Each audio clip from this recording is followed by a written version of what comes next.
Hello dear student, आप सभी को फास्ट इन्फॉर्मेशन में स्वागत है। आज हम पढ़ेंगे संक्रमण रोग के बारे में पढ़ेंगे संक्रमण रोग के बारे में पढ़ेंगे, क्योंकि संक्रामक रोग से भी क्या करते हैं, बीटीएससी एएनएम एग्जाम में क्वेश्चन पूछ लिया जाता है। तो इस चैप्टर को भी पढ़ना बहुत ही जरूरी है। तो सभी स्टूडेंट क्या करेगा, ध्यानपूर्वक पढ़ना है और समझना है, ठीक है। और जो भी नए स्टूडेंट और जो पुराने स्टूडेंट है, जो अभी तक क्या किए, चैनल को सब्सक्राइब नहीं किए है, वो चैनल को सब्सक्राइब कर ले, जिससे कि आपको ना टाइम टू टाइम नोटिफिकेशन पहुंचता रहे, ठीक है। और अभी चंदन सर का जो सेकंड बैच भी लॉन्च हुआ है, सेकंड बैच चल रहा है, इसमें ज्वाइन कर सकती हो। और बुक भी निकाले है चंदन सर, तो ये दोनों चीज आप लोग ले सकते हो, ठीक है। तो जो स्टूडेंट जो भी पसंद है, यानी जो सेकंड बैच में ज्वाइन करना चाहते हो, इस बैच में आप लोगों को थ्योरी पढ़ा जाए। क्या सेकंड बैच जो चल रहा है अभी, इसमें आप लोगों को थ्योरी पढ़ाया जाएगा, ठीक है। इसमें आप लोगों को थ्योरी पढ़ाया जाएगा, एक एक करके थ्योरी पढ़ाया जाएगा। और बुक जो लीजिएगा, इस बुक में आप लोगों को ऑब्जेक्टिव क्वेश्चन रहेगा, प्रीवियस ईयर क्वेश्चन रहेगा, और जो एएनएम का सिलेबस है, सभी चैप्टर से इसमें ऑब्जेक्टिव टाइप का क्वेश्चन इसमें डाला गया है, ठीक है। तो अगर आप लोग बुक खरीदती हो तो बहुत ही लाभदायक आप लोगों को होने वाला है बीटीएससी एएनएम एग्जाम के लिए, ठीक है। क्योंकि आप लोगों को जब सेलेक्ट होइएगा, यह बुक आप लोगों को बहुत ही हेल्पफुल करेगा सेलेक्ट होने में, ठीक है। तो इस बुक को आप लोग खरीदिए और एक बार जरूर पढ़िए, ठीक है। क्योंकि इस बुक में जो है प्रीवियस ईयर का क्वेश्चन है, पूरे एएनएम का सिलेबस, सभी चैप्टर से इसमें ऑब्जेक्टिव टाइप क्वेश्चन डाला गया है। तो एग्जाम में क्वेश्चन कहाँ से आएगा, सिलेबस में क्वेश्चन आएगा, तो सब कुछ इसमें डाला गया और सब कुछ पढ़ लीजिएगा, तो आप लोगों को कंफर्म है कि सेलेक्ट होना ही होना है, ठीक है। और जो थ्योरी पढ़ना चाहती है वो सेकंड बैच में ज्वाइन करिए, ठीक है।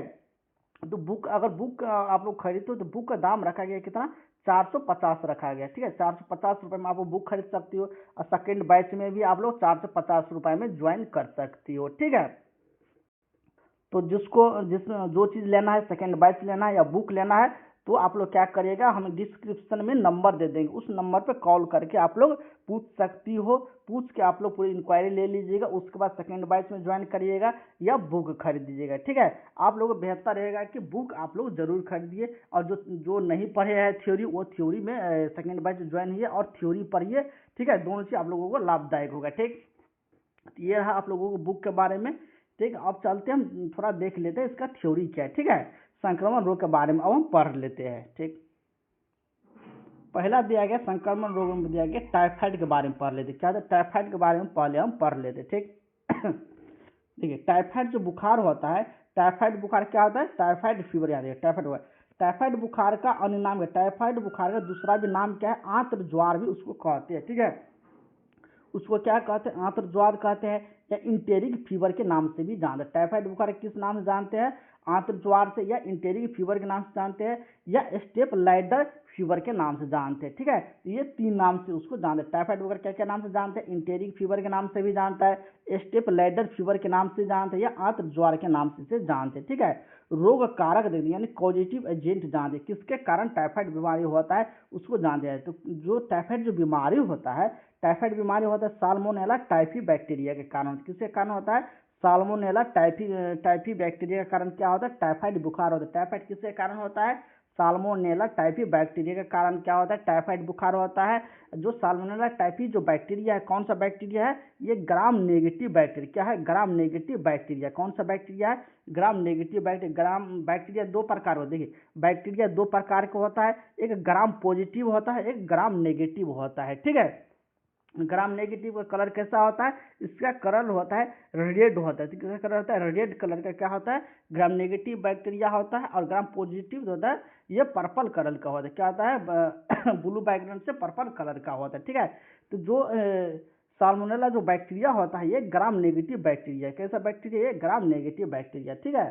जो प्रभावित अंग देख लेते हैं, ठीक है। टाइफाइड बुखार में कौन सा अंग प्रभावित होता है, जो टाइफाइड बुखार होता है तो छोटी जो आंत होता है, हमारा जो छोटी आंत होता है यानी स्मॉल इंटेस्टाइन क्या होता है, खराब हो जाती है, यानी स्मॉल इंटेस्टाइन प्रभावित होता है, ठीक है।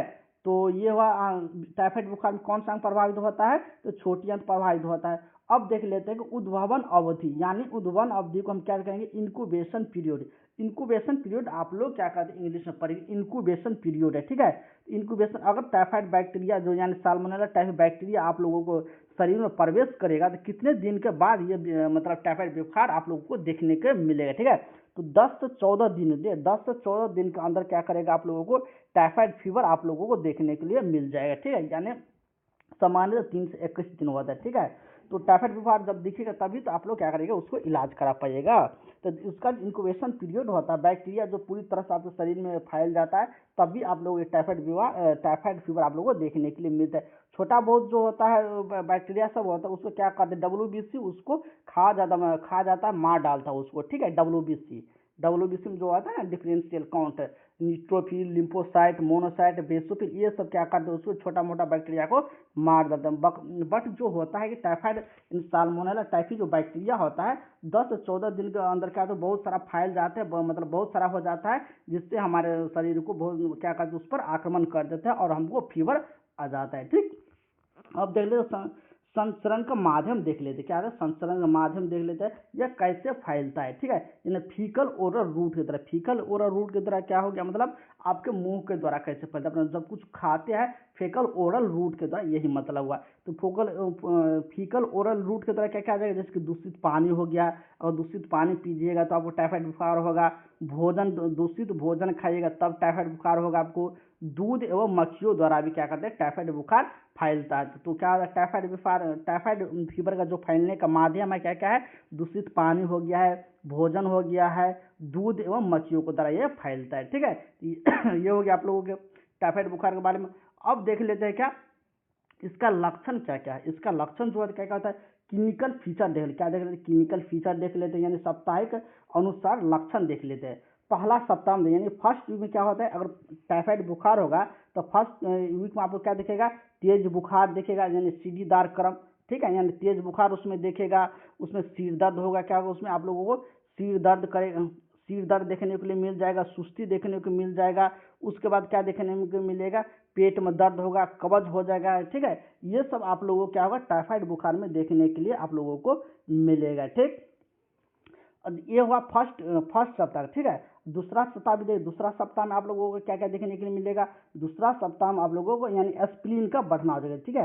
और टाइफाइड बुखार आप लोगों को नहीं छूटा, ज़्यादा दिन तक रह गया, उसमें क्या होता है एस्पिरिन का बढ़, एस्पिरिन जो हमारे शरीर में जो है ना, यानी पैनक्रियास जो नीचे रहता है एस्पिरिन, उसका क्या एस्पिरिन क्या कहते हैं वो बढ़ जाता है, ठीक। अगला में क्या दिया है कि यानी बुखार के साथ हृदय गति का धीमी होना, ठीक है ना। अगर टाइफाइड बुखार ज़्यादा रहेगा तो उसके बाद बुखार भी होगा, उसके साथ क्या हो जाएगा हृदय गति जो होता है, हार्ट रेट जो होता है वो धीमी हो जाएगा, ठीक। और जो क्या होगा उसका धड़ पर हल्के लाल रंग के चकत्ते होते हैं, ठीक है। धड़ पे जो होता है यानी सर जो हमारा धड़ जो होता है उससे लाल रंग के चकत्ते देखने के लिए मिलता है दूसरा सप्ताह यानी सेकेंड वीक में। तीसरा सप्ताह में क्या क्या लक्षण देखने के लिए मिलते हैं वो भी देख लेते हैं। तीसरा सप्ताह मिलेगा गंभीर जटिलताएं मिलेगा, जैसे कि आंत में छेद हो जाएगा, आंतरिक रक्तस्राव होगा, डिहाइड्रेशन होगा यानी शॉक होगा, ये सब देखने के लिए आप लोगों को मेरे थर्ड वीक में देखने के लिए मिलेगा, ठीक है। और इससे अगर ठीक है ये सब आप लोगों को देखने को मिलेगा। अब हम टाइफाइड बुखार को कैसे छुड़ाएंगे, ठीक है। टाइफाइड बुखार को जांच कैसे करेंगे, उसको कैसे पता लगाएंगे टाइफाइड बुखार है कि नहीं है, ठीक है। उसके बारे में थोड़ा देख लेते हैं, ठीक है। अगर किसी को टाइफाइड बुखार होता है तो डॉक्टर कुछ टेस्ट लिखते हैं, उस टेस्ट करा कर आप लोग पता लगा सकते हैं कि कौन सा बुखार है या टाइफाइड है क्या है नहीं है, सब कुछ पता चल जाएगा टेस्ट के माध्यम से। देख लेते उसके बारे में थोड़ा देख लेते हैं। फर्स्ट वीक में देखिए अगर टाइफाइड बुखार होगा तो फर्स्ट वीक में आप लोग टेस्ट कराइएगा तो ब्लड कल्चर टेस्ट करा सकते हैं, ठीक है। ब्लड कल्चर करा सकते हैं। सेकेंड वीक में आप क्या करते हैं एग्लूटेशन यानी विडाल टेस्ट करा सकते हैं। विडाल टेस्ट मतलब क्या है मोस्ट होता है टाइफाइड बुखार के लिए, ठीक है। उसके बाद तो पर भी बुखार नहीं छूटा तो आप लोग स्टूल कल्चर करा सकते हैं। उसके बाद भी नहीं छूटा तो आप लोग यूरिन कल्चर करा सकते हैं। ये सब टेस्ट आप लोग करा करके टाइफाइड का पता लगा सकते हैं, ठीक है। ये सब टेस्ट मतलब किया जाता है टाइफाइड बुखार में, ठीक। अब देख लेते उपचार देख लेते, ठीक है। अब उसको उपचार देख लेते हैं। अगर टाइफाइड बुखार होगा तो उसको ठीक हम कैसे करेंगे, ठीक, उसको ठीक कैसे करेंगे तो देख लेते, तो उसको उपचार के बारे में देख लेते हैं। उपचार देख लीजिए, उपचार में जो होता है अगर किसी को टाइफाइड बुखार होगा तो उसका उपचार कैसे करेंगे हम, उसका उपचार करेंगे देख लीजिए। उपचार में हो जाएगा सेफ्ट्रियाजोन या क्वाइनिलोनेंस जो वर्ग की दवाएं जो होती है, यानी जो मतलब कि सेफ्ट्रियाजोन जो दवा होता है सेफ्टियाजोन क्या, ये एंटीबायोटिक है, क्या होता है, एंटीबायोटिक दवा है, ठीक है, एंटीबायोटिक दवा है। सेफ्टिया उसको टाइफाइड बुखार होगा तो सेफ्टियाजोन उसको एंटीबायोटिक दवा दिया जाता है। इसके साथ आप लोग क्या करते हैं, पैरासीटामोल भी दे सकते, पैरासीटामोल दे सकते हैं। उसके बाद मतलब गैस का दवा दे सकते हैं, एसिलक हो गया, रेनेटिडिन हो गया, ये सब दवा उसको दे सकते हैं, ठीक है, और सेफ्टियाजोन दे सकते हैं। इसके द्वारा आप लोग क्या करें, टाइफाइड बुखार को आप लोग ठीक कर सकते हैं, ठीक। ये रहा आप लोगों को उपचार के बारे में। तो आप लोग समझ गए कि देखिए अगर किसी को टाइफाइड बुखार होगा तो उसको कैसे ठीक करना है, उसका लक्षण क्या है, उसको कौन से दवा देना है, इस सब के बारे में आप लोग समझ गए। तो आप लोगों को मतलब फ्यूचर में भी आप लोगों को घर में कहीं भी किसी को अगर टाइफाइड बुखार होगा तो अगर आप लोग जानेंगे तो इस तरह से आप लोगों को उसको सजेशन दे सकते हैं, दवाई भी उसको बता सकते हैं, ठीक है। तो ये रहा टाइफाइड के बारे में। अब हम दूसरा देख लेते हैं, दूसरा टिटेनस के बारे में थोड़ा पढ़ लेते हैं, ठीक है। टिटेनस के बारे में पढ़ लेते हैं। टिटेनस का अन्य नाम क्या है, टिटेनस का दूसरा नाम क्या है, धनु स्तंभ नाम है। क्या है उसका, धनु स्तंभ यानी लॉक जॉ नाम, उसका दूसरा नाम क्या है, धनु स्तंभ या लॉक जॉ नाम है। रोग कारक, ठीक है। टिटेनस किसके कारण होता है, क्लोस्ट्रीडियम टिटेनी के कारण क्या होता है, ये क्लोस्ट्रीडियम टिटेनी बैक्टीरिया के कारण टिटेनस होता है। क्लोस्ट्रीडियम टिटेनी के कारण क्या होता है ये क्लोस्ट्रीडियम टिटेनी के कारण टिटेनस होता है। किसके कारण, क्लोस्ट्रीडियम टिटेनी के कारण। कौन सा बैक्टीरिया है, यानी क्लोस्ट्रीडियम टिटेनी जो बैक्टीरिया है ये ग्राम पॉजिटिव बैक्टीरिया, कौन सा बैक्टीरिया, ग्राम पॉजिटिव बैक्टीरिया है, ठीक है। विषाक्त पदार्थ देख लेता है, टिटाइनोस्पाइसिन, टिटाइनोस्पाइसिन न्यूरोटॉक्सिन है, ठीक है। इसका जो विषाक्त पदार्थ है ये टिटाइनोस्पाइसिन या न्यूरोटॉक्सिन रहता है, किसमें होता है, क्लोस्ट्रीडियम टिटेनी में होता है, ठीक।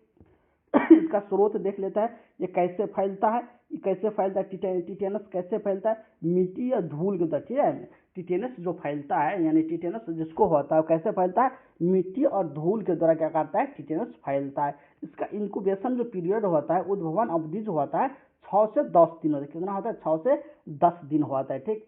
टिटेनस का हम लक्षण देख लेते हैं, क्या देख लेते हैं, लक्षण इसका देख लेते हैं। टिटेनस का लक्षण क्या क्या है, टिटेनस का जो मुख्य लक्षण है, जबड़े की मांसपेशियों में खिंचाव और मुंह न खुलना होता है, ठीक है। यानी जबड़े का जो मांसपेशी होता है उसमें खिंचाव हो जाता है और मुंह उसका नहीं खुलेगा, ठीक है। उसके बाद देख लेते हैं, पीठ और गर्दन का धनुष, पीठ और गर्दन का धनुष की आकृति में मुड़ जाता है, ठीक है। यानी जिसको टिटेनस होगा उसका पीठ और गर्दन जो होता है वो धनुष की आकृति कैसे ऐसे होता है, इस तरह क्या होता है, टिटेनस में मुड़ जाता है, ठीक है। तीसरा पॉइंट देख लेते हैं कि चेहरे की मांसपेशियों की खिंचाव से असामान्य मुस्कान दिखना, ठीक है। ये सब लक्षण आप लोगों को देखने के लिए मिलेगा टिटेनस में, ठीक है। इसका सुरक्षा हम कैसे करेंगे, ठीक है। इसका जो सुरक्षा जो होता है, इसका सुरक्षा हम कैसे करेंगे, ठीक है, वो देख लेते हैं। सुरक्षा हम कैसे करेंगे, सुरक्षा में क्या होगा, आप लोगों को पहला जो है साफ पानी पीना चाहिए, साफ तौलिया रखना चाहिए, हाथ साफ, मतलब हाथ जो है उसको सफाई करनी चाहिए, मतलब अच्छा से साफ सतह रहना चाहिए, सतह जो होता है फर्श जो होता है उसको साफ रखना चाहिए। साफ ब्लेड से आप लोग नाखून काटते, ब्लेड से कुछ काटते उसको साफ, मतलब फ्रेश ब्लेड से नाखून काटना चाहिए, ठीक है। साफ धागा, अगर धागा जो होता है वो साफ धागा होना चाहिए, साफ नाल या कोड होना चाहिए, ये सब मतलब साफ सफाई जरूरी है टिटेनस से बचने के लिए, ठीक है। तो साफ सफाई जरूरी है, किससे बचने के लिए, टिटेनस से बचने के लिए साफ सफाई बहुत ही जरूरी है, ठीक। देखिए भारत को 2016 में मातृ एवं नवजात टिटेनस मुक्त घोषित किया गया है, ठीक है। यानी भारत में जो है 2016 में क्या किया गया, मातृ एवं नवजात को टिटेनस मुक्त घोषित किया गया। यानी भारत में अब टिटेनस ज्यादा नहीं होता, मतलब नहीं के बराबर होता है, ठीक है। 2016 मातृ और नवजात टिटेनस को मुक्त घोषित किया गया है। इसमें क्या होता है, टिटेनस अब नहीं होता है। तो ये रहा टिटेनस के बारे में आप लोग समझ गए। अब देख लेते हैं, हम क्या देख लेते हैं, यौन संचारित रोग के बारे में, यानी सेक्सुअल ट्रांसमिटेड डिजीज के बारे में पढ़, यानी एसटीडी के बारे में पढ़ लेते, ठीक। एसटीडी के बारे में देख लीजिए थोड़ा। एसटीडी मतलब हो गया सेक्सुअल ट्रांसमिटेड डिजीज हो गया, ठीक है, यानी यौन संचारित रोग के बारे में। तो यौन संचारित रोग जो फैलता है, किसके द्वारा फैलता है, यौन संचारित रोग कौन कौन से, पहला तो जरूरी है कि एग्जाम पूछ जाता है कि सिफिलिस कौन सा रोग है, ठीक है। सिफिलिस कैसे फैलता है, सुजाका कैसे फैलता है, चाइन क्रोट्स कैसे फैलता है, ये सब पूछ लिया जाता है, ठीक। तो इसको समझना बहुत ही जरूरी है, ठीक है। देखिए सिफिलिस जो है यानी 5 मुख्य शास्त्रीय एसटीडीएस, यानी 5 मुख्य एसटीडीएस, 5 मुख्य सेक्सुअल ट्रांसमिटेड डिजीज। पहला हो गया सिफिलिस हो गया है, सुजाक हो गया है, सैनक्रोइड हो गया है, लिम्फोग्रैनुलोमा हो गया या डोनोमाइनोसिस हो गया। ये सब जो है ये यानी टीडीएस है। क्या ये एसटीडीएस है, ठीक है। सिफिलिस के बारे में पढ़ लेते हैं। सिफिलिस क्या है? यौन संचारित रोग है, ट्रिपोनियम पैलिडम के द्वारा होता है। किसके द्वारा होता है? ट्रिपोनियम पैलिडम के द्वारा होता है। इसका उपचार कैसे? इसमें ज्यादातर कौन सा दवा यूज किया जाता है? पेनिसिलिन का यूज किया जाता है इसमें, ठीक है। दूसरा हो गया गोनोरिया। सूजा का क्या कहते हैं? गोनोरिया हो गया। गोनोरिया कौन सा है? गोनोरिया किसके कारण होता है? गोनोरिया जो होता है नेसेरिया गोनोरिया के द्वारा होता है। किसके द्वारा होते हैं? नेसेरिया गोनोरिया के द्वारा क्या होता है? ये नेसरिया गोनोरिया बैक्टीरिया के कारण क्या होता है? ये सब बैक्टीरिया, ये ट्रिपोनियम पैलिडम्स जो है ये बैक्टीरिया है।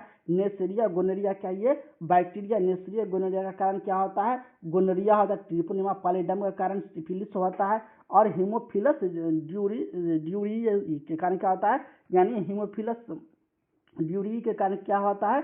कैनक्रोड होता है, यानी कैनक्राइड होता है, कैनक्राइड होता है। उसके बाद देख लेते हैं क्लाइमाइडिया। क्लाइमाइडिया ट्राइकोमाइटिस, क्लाइमाइडिया ट्राइकोमाइटिस के द्वारा क्या होता है? लिम्फोग्राइनुलोमा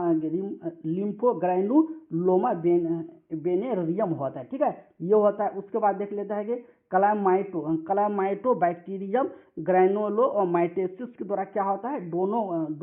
डोनोमाइनोसिस होता है, ठीक है। तो ये 5 सेक्सुअल ट्रांसमिटेड डिजीज है। किसके कारण होता है? इसके ये सब आप लोगों को यहाँ पे दिया गया है, ठीक है। आप लोग नोट भी कर सकते हैं, इसमें कोई दिक्कत नहीं है, ठीक। अब देख लेते हैं कि एसटीडीएस कलर कोड और किट, ठीक है। यानी इसका जो कलर कोड होता है, 5 जो एसटीडीएस है उसका कलर कोड क्या है उसके बारे में थोड़ा देख लेते हैं।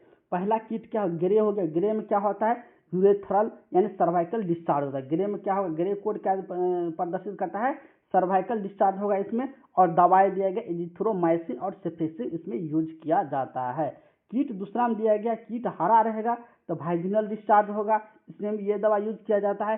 कीट 3 रहेगा, इसमें नीला दिखे, नीला कलर का रहेगा अगर तो जननांग अल्सर होगा। जननांग अल्सर कौन से कलर को दर्शाता है? ये नीला कलर को दर्शाता है। और इसमें एजिथ्रोमाइसिन, ये सब पेनिसिलिन, बेंजाथिन ये सब यूज किया जाता है मेडिसिन, ठीक है। इसी तरह हो गया, नीला हो गया है, पीला हो गया है, काला हो गया है, ठीक है। पीला क्या दर्शाता है? ये पेट के निचले हिस्से में दर्द को दर्शाता है, ठीक है। पेट के निचले हिस्से में दर्द होगा तो कौन से कलर को दर्शाएगा? ये पीला कलर को दर्शाएगा। इसमें कौन सा मेडिसिन यूज किया जाएगा? सेफेक्सिम यूज किया जाएगा, मेट्रोनिडाजोल यूज किया जाएगा या डॉक्सीसाइक्लिन यूज किया जाएगा, ठीक। ये सब क्या है? एंटीबायोटिक दवा है। ये सब क्या पेट के दर्द में यानी पेट के निचले हिस्से में जब दर्द होगा तो इसमें यूज किया जाता है, ठीक है। ये सब रहा आप लोगों को कलर कोड के बारे में, ये सब होगा, ये सब हो गया, ठीक। यानी ग्रे कलर हो गया, हरा कलर हो गया है, उसके बाद नीला कलर हो गया, पीला हो गया और काला हो गया, ठीक। इसके बारे में आप लोग समझ गए। अब देख लेते हैं अगला, देख लेते क्या आता है। अगला रोग कौन सा है? HIV यानी एड्स के बारे में पढ़ लेते हैं, ठीक है। यानी HIV से तो क्वेश्चन बनता ही बनता है, HIV से क्वेश्चन बन ही जाता है, ठीक। इससे क्वेश्चन बन ही जाता है, इसको पढ़ना बहुत ही जरूरी है। इसके बारे में हम पढ़ लेते हैं।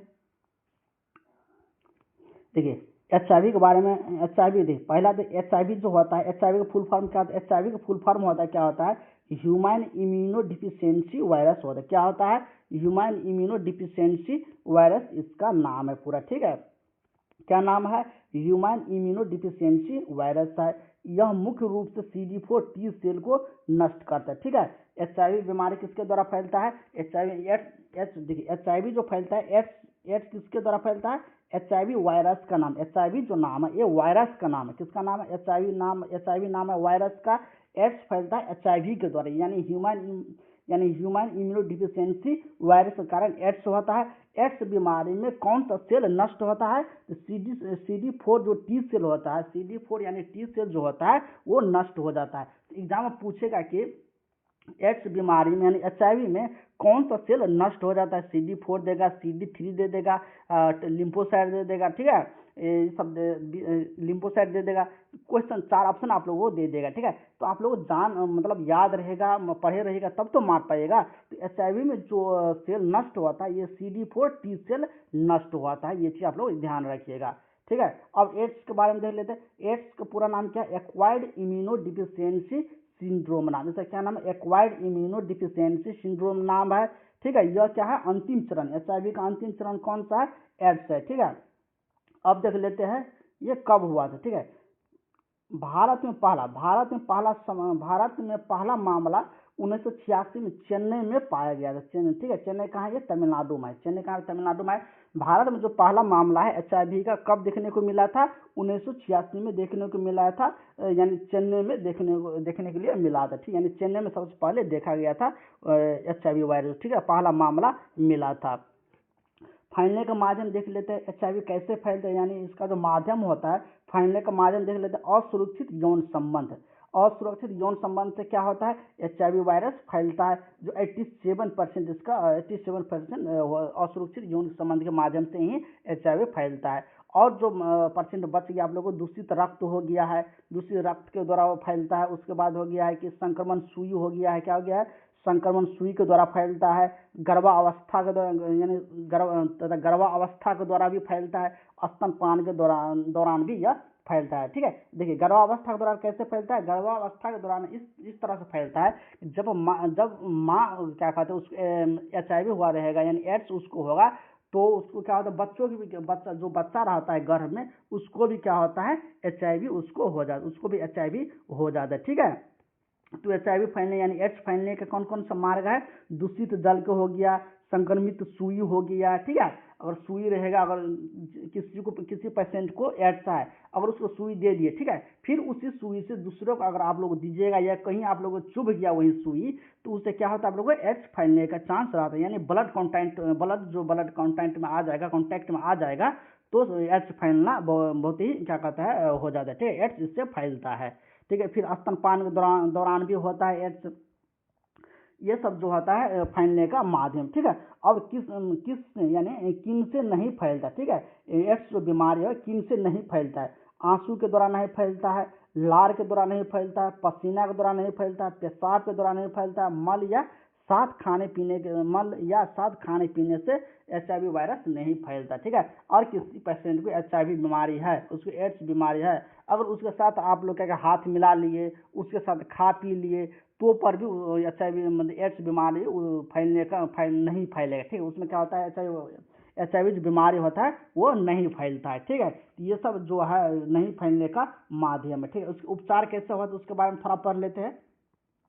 उसका उपचार कैसा होता है, देखिए उसका उपचार कैसे करिएगा, कैसे पता लगेगा, तो एड्स बीमारी का पता लगाने के लिए सबसे पहले हम क्या टेस्ट करते हैं, कौन सा टेस्ट करते हैं, तो एलिजा टेस्ट करते हैं। ठीक है, तो इस तरह से क्वेश्चन एग्जाम सीधा आता है कि एलिजा टेस्ट यानी क्या कहते हैं, एड्स बीमारी में कौन सा टेस्ट किया जाता है, दे देगा विडाल टेस्ट दे देगा, डेंगू टेस्ट दे देगा, एलिजा टेस्ट दे देगा, उसके बाद क्या दे देगा आप लोगों को, उसके बाद यानी CBC टेस्ट दे देगा। ठीक है, तो आप लोग एलिजा, तो जो मेन जांच होता है, क्या जांच होता है, एलिजा टेस्ट के द्वारा हम क्या करते हैं, एड्स का पता लगाते हैं। ठीक है, उसका और भी टेस्ट होता है, जैसे कि वेस्टर्न ब्लोट टेस्ट होता है। वेस्टर्न ब्लोट जो टेस्ट होता है, ये भी क्या करता है, एड्स को पता लगाने के लिए किया जाता है। एलिजा से पता चल जाएगा, ठीक है, एलिजा से हाई कि नहीं है ये भी पता चल जाएगा, मगर जो कन्फर्म जो पता चलता है एड्स बीमारी का, किससे पता चलता है, वेस्टर्न ब्लोट टेस्ट क्या होता है, कन्फर्म पता चल जाता है कि उसको एड्स है या नहीं है। ठीक है, उसके बाद और भी हो गया है,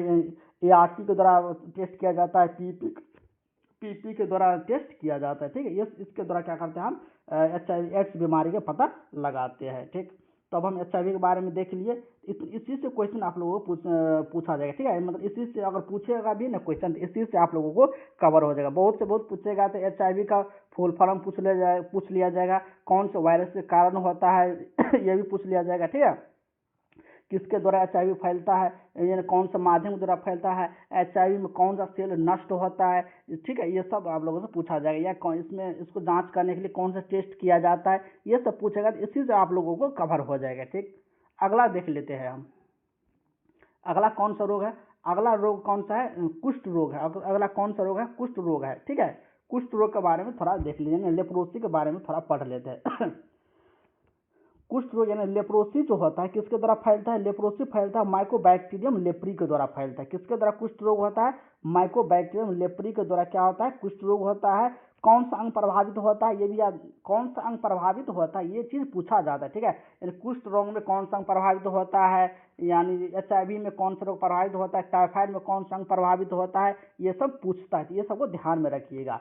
तो कुष्ठ रोग में कौन सा बैक्टीरिया के कारण होता है, तो माइकोबैक्टीरियम लेप्री के कारण क्या होता है, कुष्ठ रोग होता है। कौन सा अंग प्रभावित होता है, इसमें प्रभावित होता है यानी पेरीफेरल नर्व सिस्टम होता है, यानी पेरीफेरल नर्व जो होता है और त्वचा इसमें प्रभावित होता है, ठीक है। कुष्ठ रोग में क्या प्रभावित होता है, परिधीय तंत्रिकाएं और त्वचा प्रभावित होता है। इसका इंक्यूबेशन पीरियड कितना है, 3 से 5 वर्ष है। कितने वर्ष देखने के मतलब कितने वर्ष के बाद देखने के लिए मिलेगा कुष्ठ रोग आप लोगों को, 3 से 5 वर्ष के बाद देखने के लिए मिलता है कुष्ठ रोग। इसका इंक्यूबेशन पीरियड कितना है, 3 से 5 वर्ष है, ठीक है। मुख्य 3 कार्डिनल लक्षण, इसमें कौन कौन से लक्षण देखने के लिए मिलता है कुष्ठ रोग में, इसमें लक्षण जो है आप लोगों को देखने को मिलेगा, त्वचा पर शून्य जैसे देखने, और उसको बिट्ठू काटिएगा ना, काटिएगा चिमटा दबा कुछ हाथ से दबाएगा उसको पता उसको नहीं चलेगा, हल्के धब्बे दिखेगा, स्पर्श संवेदना समाप्त होना दे, और जो संवेदना जो होता है उसमें देखिए स्पर्श संवेदना समाप्त होना, तो संवेदना को कौन ले जाता है, संवेदना को जो ले जाता है उसको पेरीफेरल नर्व ले जाता है, ठीक है। पेरीफेरल नर्व क्या है, इसको मैसेज को भेजते हैं ब्रेन को, ठीक है। ये इसका समाप्त हो जाता है। यही क्या पूछा गया, स्पर्श संवेदना समाप्त हो जाता है, इसमें नसों का नस मोटा हो जाता है। ये सब इसमें लक्षण है, किसका लक्षण है, कुष्ठ रोग का लक्षण है, ठीक। कुष्ठ रोग के प्रकार देख लेते हैं, ठीक है। कुष्ठ रोग कितने प्रकार देख लेते हैं कुष्ठ रोग के प्रकार एवं उपचार, ठीक है। कुष्ठ रोग का प्रकार देख लेते हैं और उपचार देख लेते हैं। जैसे पैरामीटर देखिए, चकते, कुष्ठ रोग में क्या होता है, चकते होते हैं 1 से 5 चकते। 1 से 5 किसमें होता है, देखिए क्या दिया गया यहाँ पर, पीबी दिया गया, यहाँ पे एमबी दिया गया, यानी पॉसिबेलरी लेप्रोसी और मल्टी बैसिलरी लेप्रोसी, ठीक है। तो इसमें क्या देखेगा, यानी पीबी में देखने के लिए मिलेगा 1 से 5 चकते, और एमबी में देखेगा 6 से अधिक चकते देखने के लिए मिलता है। उससे क्या नर्व के देख लीजिए पैरामीटर, नर्व में क्या देखेगा, नर्व में केवल एक नस प्रभावित होता है, नर्व क्या होता है, एक नस इसमें प्रभावित होता है, किसमें, पीबी में, और एमबी में होता है 1 से अधिक नस भी प्रभावित हो जाता है। उपचार देख लीजिए, उसका उपचार कौन सा, 6 महीने के बाद उपचार किया जाए, यानी उपचार अवधि होता है 6 महीने तक इसका उपचार चलता है। यानी पीबी जो इसका होगा यानी पॉसिबेलरी लेप्रोसी होगा, इसका उपचार कितने महीने तक चलता है, 6 महीने तक चलता है, और एमबी का 12 महीने तक चलता है, 1 साल तक चलता है, ठीक है। इसका दवाई कौन कौन से लेना पड़ता है, इसमें रेफामिसिन दवा लेना पड़ता है, 1 माह में 1 बार लेना पड़ता है, और ये सब इसका दवा होगी। इसमें भी ये दवा रेफामासिन इसको दवा, और क्लोफाजामाइन इसका दवा इसमें लेना पड़ता है, ठीक है। ये सब दवा का नाम है, किसमें लिया जाता है, कुष्ठ रोग में लिया जाता है, ठीक। अब देख लेते हैं वेक्टर जनित रोग देख लेते हैं, ठीक है। वेक्टर जनित रोग देख लेते हैं, वेक्टर जनित रोग के बारे में थोड़ा पढ़ लेते हैं। वेक्टर जनित रोग में क्या क्या आ जाएगा, फाइलेरिया आ जाएगा। वेक्टर जनित रोग में कौन कौन सा आएगा, फाइलेरिया आ जाएगा, ठीक है।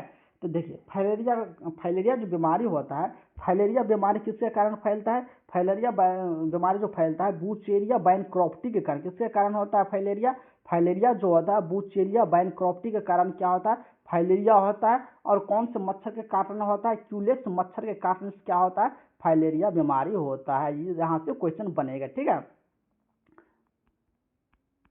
फाइलेरिया जो बीमारी होता है क्यूलेक्स मच्छर के काटने से कौन सा बीमारी होता है, फाइलेरिया होता है। इसका मुख्य लक्षण देख लेते हैं। इसमें क्या होता है, इसमें जो होता है पाँव जो होता है, उस हाथी पाँव देखे, उस हाथी पाँव जैसे क्या होता है, पाँव मोटा हो जाता है। किसमें हो जाता है, फाइलेरिया में जो पैर जो होता है वो पैर क्या होता है, हाथी के पाँव जैसे मोटा हो जाएगा। ये सब उसका लक्षण, यानी पैरों या जननांग में सूजन हो जाता है। क्या हो जाता है, पैर जो होता है, हमारा पैर जो होता है उसमें सूजन हो जाता है, और हमारा पैर फूल जाता है बहुत फाइलेरिया में, ठीक है। उसमें दवा कौन सी लिया जाता है, ये दवा इसमें लिया जाता है 6 mg पर केजी पर डे के हिसाब से दिया जाता है। डॉक्टर आप लोग को ये दवा दे देंगे, ठीक।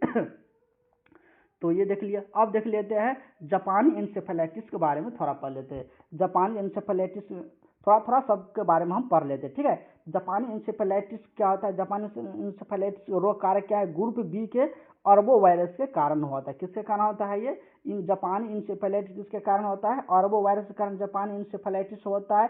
यह इसका जो मच्छर जो वहां पर किसके द्वारा फैलता है, ये भी क्यूलेक्स मच्छर के काटने से, होता है जापानी इंसेफेलाइटिस। और मुख्य रिजवायर क्या होता है इसका, पिग यानी सुअर एवं पक्षी होता है। क्या होता है इसका मुख्य रिजर्वायर जो होता है यानी सुअर और पक्षी होता है, ठीक है। इसमें कौन सा प्रभावित होता है, जापानी इंसेफेलाइटिस में क्या प्रभावित होता है, हमारा जो मस्तिष्क जो होता है, हमारा सर जो होता है, हमारा मस्तिष्क और केंद्र तंत्रिका तंत्र क्या होता है इसमें प्रभावित होती है, यानी हमारा ब्रेन और सेंट्रल नर्वस सिस्टम, यानी हमारा जो ब्रेन जो होता है, हमारे ब्रेन और नर्वस जो हमारा जो नर्वस सिस्टम होता है वो प्रभावित होता है। किसमें, जापानी इंसेफेलाइटिस ब्रेन और हमारा नर्वस सिस्टम प्रभावित होता है, ठीक। ये चीज आप लोग याद रखें। अब देख लेते हैं कालाजार के बारे में थोड़ा पढ़ लेते हैं। कालाजार के बारे में थोड़ा पढ़ लेते हैं। कालाजार के फैलने का कारण क्या है, कालाजार जो फैलता है किसके कारण फैलता है, लिशमेनिया डोनोवाइनी के कारण क्या होता है, कालाजार होता है।